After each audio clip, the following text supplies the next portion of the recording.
ब्रह्मचारी लोग ब्रह्मचर्य व्रत से रहित और अपवित्र रहने लगते हैं। गृहस्थ दूसरों को भिक्षा देने के बदले स्वयं भीख मांगने लगते हैं। वानप्रस्थी गांवों में बसने लगते हैं और सन्यासी धन के अत्यंत लोभी अर्थपिशाच हो जाते हैं। स्त्रियों का आकार तो छोटा हो जाता है और भोग बढ़ जाती है। उन्हें संतान बहुत अधिक होती है और वे अपनी कुल मर्यादा का उल्लंघन करके लाज हया जो उनका भूषण है छोड़ बैठती हैं। वे सदा सर्वदा कड़वी बात कहती रहती हैं और चोरी तथा कपट में बड़ी निपुण हो जाती हैं। उनमें साहस भी बहुत बढ़ जाता है।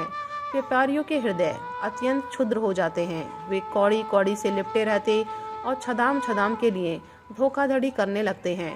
और तो क्या, आपत्तिकाल न होने पर तथा धनी होने पर भी वे निम्न श्रेणी के व्यापारों को, जिनकी सत्पुरुष निंदा करते हैं, ठीक समझने और अपनाने लगते हैं। स्वामी चाहे सर्वश्रेष्ठ ही क्यों ना हो, जब सेवक लोग देखते हैं कि इसके पास धन दौलत नहीं रही, तब उसे छोड़कर भाग जाते हैं। सेवक चाहे कितना ही पुराना क्यों ना हो, परंतु जब वह किसी विपत्ति में पड़ जाता है तब स्वामी उसे छोड़ देते हैं। और तो क्या, जब गौएं बकैन हो जाती हैं, दूध देना बंद कर देती हैं, तब लोग उनका भी परित्याग कर देते हैं। प्रिय परीक्षित, कलयुग के मनुष्य बड़े ही लंपट हो जाते हैं। वे अपनी काम वासना को तृप्त करने के लिए ही किसी से प्रेम करते हैं।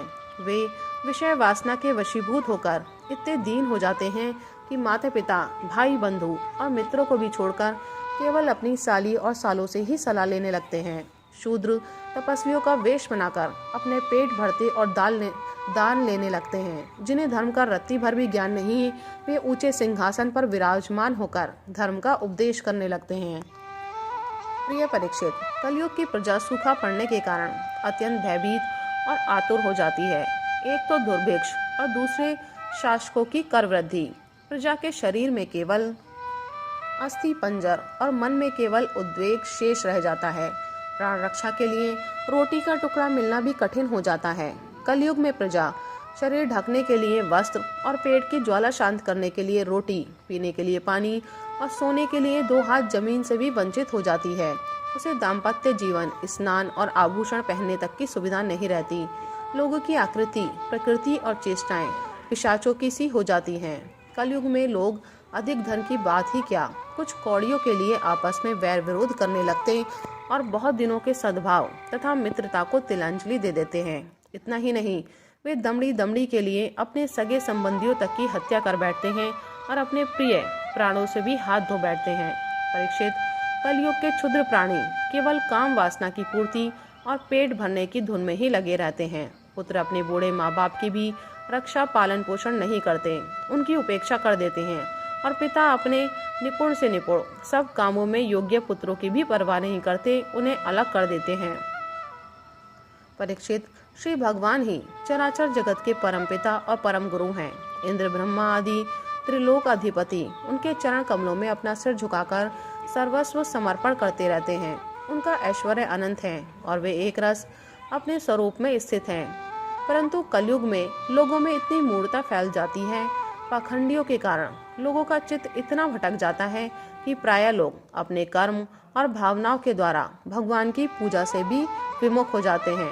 मनुष्य मरने के समय आतुरता की स्थिति में अथवा गिरते या फिसलते समय विवश होकर भी यदि भगवान के किसी एक नाम का उच्चारण कर ले तो उसके सारे कर्म बंधन छिन्न भिन्न हो जाते हैं और उसे उत्तम से उत्तम गति प्राप्त होती है। परंतु हाय रे कलयुग से प्रभावित होकर लोग उन भगवान की आराधना से भी विमुख हो जाते हैं। परीक्षित, कलयुग के अनेकों दोष हैं। कुल वस्तुएं दूषित हो जाती हैं, स्थानों में भी दोष की प्रधानता हो जाती है। सब दोषों का मूल स्रोत तो अंतःकरण है ही, परंतु जब पुरुषोत्तम भगवान हृदय में आ विराजते हैं तब उनकी सन्निधि मात्र से ही सब के सब दोष नष्ट हो जाते हैं। भगवान के रूप, गुण, लीला, धाम और नाम के श्रवण, संकीर्तन, ध्यान, पूजन और आदर से वे मनुष्य के हृदय में आकर विराजमान हो जाते हैं और 1-2 जन्म के पापों की तो बात ही क्या, हजारों जन्मों के पाप के ढेर भी क्षण भर में भस्म कर देते हैं। जैसे सोने के साथ संयुक्त होकर अग्नि उसके धातु संबंधी मलिनता आदि दोषों को नष्ट कर देती है, वैसे ही साधकों के हृदय में स्थित होकर भगवान विष्णु उनके अशुभ संस्कारों को सदा के लिए मिटा देते हैं। परीक्षित, विद्या, तपस्या, प्राणायाम, समस्त प्राणियों के प्रति मित्र भाव, तीर्थ स्नान, व्रत, दान और जप आदि किसी भी साधन से मनुष्य के अंतःकरण की वैसी वास्तविक शुद्धि नहीं होती जैसी शुद्धि भगवान पुरुषोत्तम के हृदय में विराजमान हो जाने पर होती है। परीक्षित, अब तुम्हारी मृत्यु का समय निकट आ गया है। अब सावधान हो जाओ, पूरी शक्ति से और अंतःकरण की सारी वृत्तियों से भगवान श्री कृष्ण को अपने हृदय सिंहासन पर बैठा लो। ऐसा करने से अवश्य ही तुम्हें परम गति की प्राप्ति होगी। जो लोग मृत्यु के निकट पहुंच रहे हैं उन्हें सब प्रकार से परम ऐश्वर्यशाली भगवान का ही ध्यान करना चाहिए। प्यारे परीक्षित, सबके परम आश्रय और सर्वात्मा भगवान अपना ध्यान करने वाले को अपने स्वरूप में लीन कर लेते हैं, उसे अपना स्वरूप बना लेते हैं। परीक्षित, यूँ तो कलयुग दोषों का खजाना है, परंतु इसमें एक बहुत बड़ा गुण है। वह गुण यही है कि कलयुग में केवल भगवान श्री कृष्ण का संकीर्तन करने मात्र से ही सारी आसक्तियाँ छूट जाती हैं और परमात्मा की प्राप्ति हो जाती है।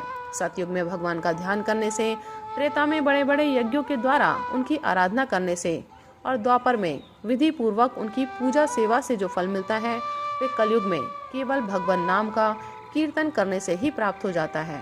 राधे राधे, हरे कृष्ण।